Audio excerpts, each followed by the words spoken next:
La historia de Medusa que todo el mundo conoce, probablemente no es la original. Durante siglos ha sido vista como un monstruo aterrador y también como una víctima de una injusticia divina. Dos versiones completamente distintas para una misma figura. Seguro que ya estás familiarizado con sus cabellos de serpiente y su mirada que petrifica.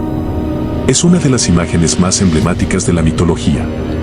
Pero lo que casi nadie te cuenta es que Medusa no siempre fue un monstruo y quizás ni siquiera empezó como una criatura.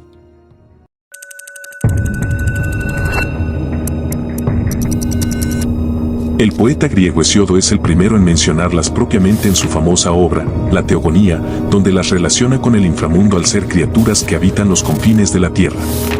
En este relato se describe a Medusa como un ser terrorífico y se menciona que, a diferencia de sus hermanas, era mortal. Hesíodo la presenta como una de las 3 gorgonas, hijas de fuerzas primordiales del mundo antiguo. Junto a sus hermanas vivía en los límites del mundo, lejos del orden humano. Aquí no hay mención de ninguna historia previa del monstruo ni de castigos. Medusa simplemente pertenece a ese grupo de seres que se anteponen por naturaleza a lo celestial.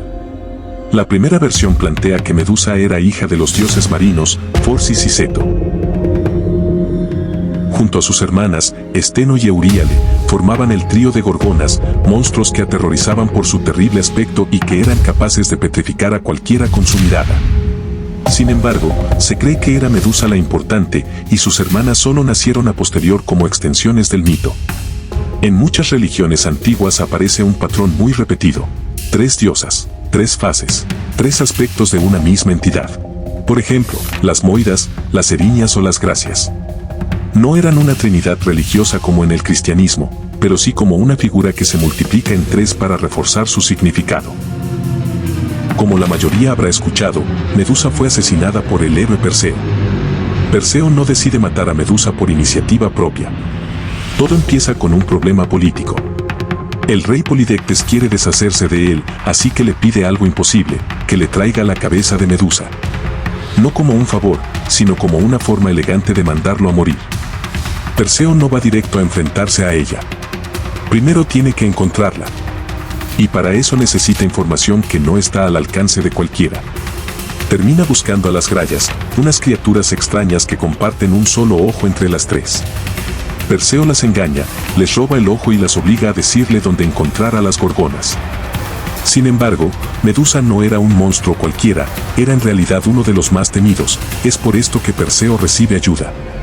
Atenea le da un escudo pulido como espejo para que la mirada petrificante sea reflejada. Perseo llega hasta donde están las gorgonas y se encuentra a Medusa dormida. Perseo no la enfrenta cara a cara. No la mira directamente. Usa el reflejo del escudo para evitar su mirada. Se acerca con cuidado y en un solo movimiento, le corta la cabeza. De su sangre nacen 2 criaturas, Pegaso, el caballo alado, y Crisaor. Al final, Perseo no se queda con la cabeza.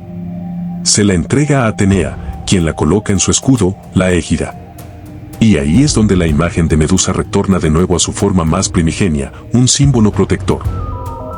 ¿De dónde sale este monstruo? ¿Por qué los griegos creían en este ser? Todo mito debe tener un origen, y a menudo es muy distinto a lo que puedas imaginar.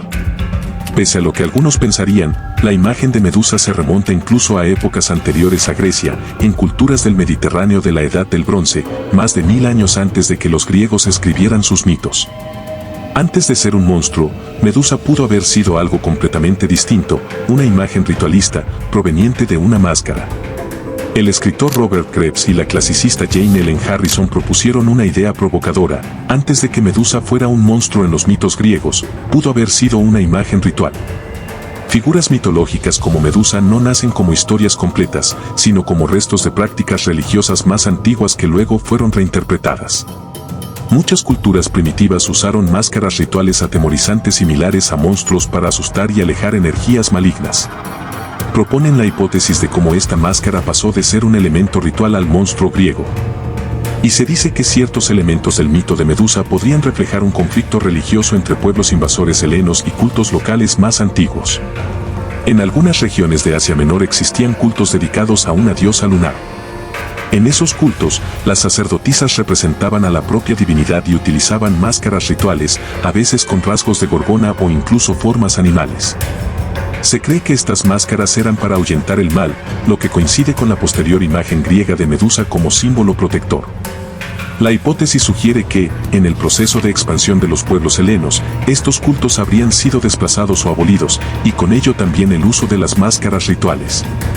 Lo que antes era parte de una práctica sagrada habría perdido su contexto original. En esa transformación, el símbolo deja de ser comprendido como objeto ritual y comienza a reinterpretarse dentro de nuevas estructuras religiosas y culturales. Es aquí donde, según esta lectura, podría comenzar a formarse la imagen de la gorgona como la conocemos en la mitología griega, ya no como una máscara protectora, sino como un ser monstruoso. Se podría asemejar a lo que sucedió en Europa cuando, tras la expansión del cristianismo, muchas antiguas deidades fueron tachadas de dioses malignos por la Iglesia, perdiendo su carácter original y pasando a ser demonios o manifestaciones de este. Así, el contexto original de esta máscara se perdería y sería reinterpretado como una criatura maligna. Sin embargo, la idea de esta como protectora del mal persistió en épocas griegas. El rostro de Medusa, conocido como Gorgoneón, no era una simple representación artística. Era un símbolo.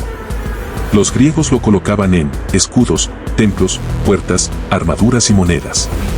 La lógica era bastante directa: Medusa te convierte en piedra con la mirada, entonces, si su rostro está presente, es como si estuviera vigilando constantemente.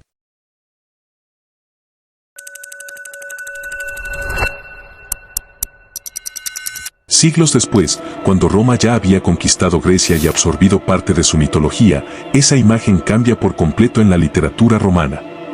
Y quizá la más conocida por todos, esta versión es descrita en la Metamorfosis, escrita por Ovidio. Aquí, Medusa no nace como un monstruo. Es una mujer, una sacerdotisa del templo de Atenea, joven y de gran belleza, conocida precisamente por su cabello, que muchos consideraban su rasgo más admirable.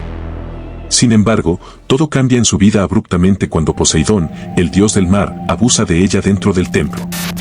La reacción de Atenea es inmediata. Pero no se dirige hacia el dios. Se dirige hacia Medusa. En lugar de castigar a Poseidón, Atenea decide que será ella quien pague las consecuencias. Y el castigo no es menor. Es una transformación completa. Donde antes había un cabello sedoso, ahora brotan serpientes vivas que se retuercen sin descanso, como si tuvieran voluntad propia. Su rostro cambia, se desfigura, se vuelve algo imposible de mirar sin sentir rechazo.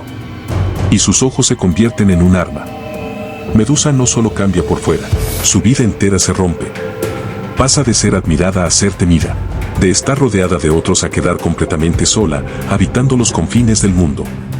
Ya no puede vivir entre personas, ya no puede acercarse a nadie sin destruirlo. Al igual que la versión anterior, su final se da a manos de Perseo, que la decapita. Mitológicamente, la explicación se puede sustentar en la rivalidad que había entre el dios Poseidón y la diosa Atenea. Su rivalidad viene desde el momento en que ambos compitieron por convertirse en los protectores de Atenas. La decisión no se tomó en una batalla, sino con una prueba.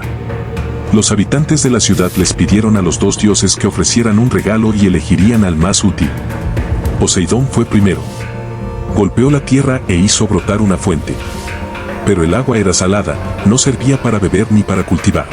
Atenea respondió de otra manera: plantó un olivo. Un árbol que daba alimento, aceite y madera. Algo que no impactaba, pero ayuda al sustento de la vida. Los atenienses eligieron a Atenea. Y Poseidón quedó dolido con esta decisión y, en busca de venganza, profanó el templo de Atenea con el peor acto que podría llevar a cabo. Medusa quedó atrapada en un conflicto entre dioses, en una disputa que existía mucho antes que ella y sobre la que no tenía ningún control.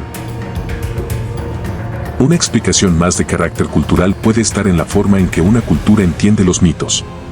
En el relato de Hesiodo, los mitos no están pensados para explorar emociones ni para hacer preguntas morales.